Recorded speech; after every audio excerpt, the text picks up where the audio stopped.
Hello বন্ধুরা, আজকের recipe সিঁদুরের ছ্যাঁকা বা আউটা, তোমরা যাই বলো না কেন, যে যেটা নামে চেনো আর কি। তো এটা হয়তো অনেকেই পছন্দ করো, হয়তো অনেকেই করো না, তো আমি জানি না। তো দেখো, এটা আমি বেশ পছন্দ করি। এটাকে শীতলের ছ্যাঁকা অনেকেই বলে, অনেকে আবার শীতলের আউটা বলে। তো দেখো, কড়াইটা গরম করে নিয়ে তেল দিয়ে দিয়েছি, তারপর শীতলগুলোকে আমি ভালো করে ভেজে নেবো। তোমরা এটা কমেন্ট করে জানাতেই পারো যে শীতলে আবার কেউ তেল দেয় নাকি। তো দেখো, আমি এটা শীতলটাকে ভালো করে ভেজে নেওয়ার জন্যই তেলটা দিয়ে দিছি। তবে এটাতে কোনো ক্ষতি বা এটা কোনো রকম সমস্যা হয় না, এটা বরঞ্চ ভালোই হয়, কারণ শীতলটাকে ভালো করে ভেজে নেওয়া হয়। তারপর দিয়ে দিলাম আমি রসুন আর কাঁচা লঙ্কা। তো দেখো, এগুলোকে এখন ভালো করে ভেজে নিব। শীতলটার সঙ্গে এগুলো ভালো করে ভেজে নিতে হবে। তো দেখতে থাকো, এখানে আমি কোনো লবণ বা হলুদ দিলাম না, পরে দিয়ে দিব লবণ। তো এখানে তোমরা ঝালটা স্বাদ তোমাদের মতো তোমরা দিবে। তো দেখো, এখানে সোডা দিয়ে দিচ্ছি, খাবার সোডা।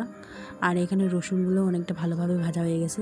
আর শীতল থেকে এখন আমি এগুলো একটু ভেঙে ভেঙে নিচ্ছি, ভালো করে এগুলো ভাজা হয়ে গেছে। তো দেখো, কালারটা অনেকটাই অন্যরকম হয়ে গেছে।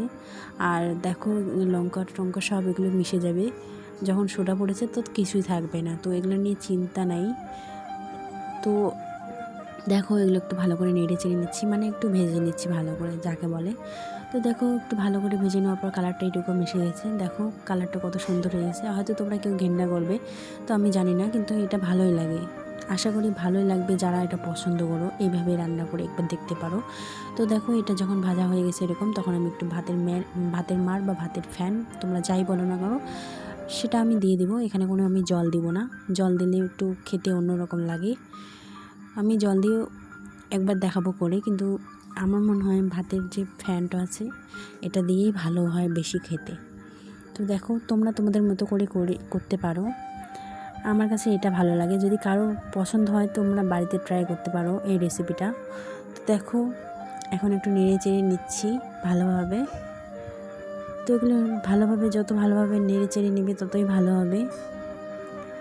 আর কি বলবো, তো দেখো, অনেকটাই হয়ে এসেছে আর কি। এখন শুধু জাল করার পালা। তো দেখো, ভালো করে।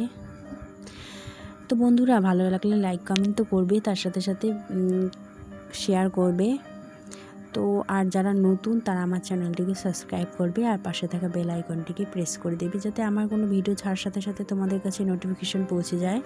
তো দেখো, এটা অনেকটাই হয়ে এসেছে। তো এগুলো একটু যখন বলক উঠবে, তখন আমি এখানে লাউ পাতা দিয়ে দিব। তো দেখো, লাউ পাতা দিলে বেশি ভালো লাগে আমার পক্ষে।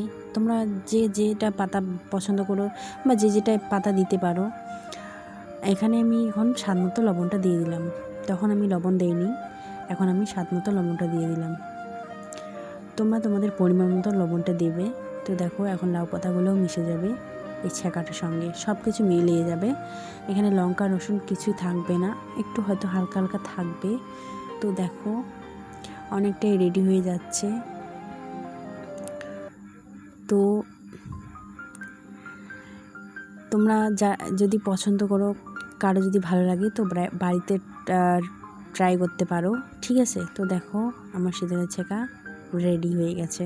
তো এখন আমি নামিয়ে নেব। নামিয়ে নিয়ে দেখো, এরকম আসছে কালার, আর এরকম হয়েছে নামিয়ে নিয়ে। তো বন্ধুরা, আজকের মতো এই পর্যন্তই। ফিরে আসবো আবার অন্য কোনো ভিডিওর সাথে। ভালো লাগলে লাইক কমেন্ট শেয়ার করো প্লিজ।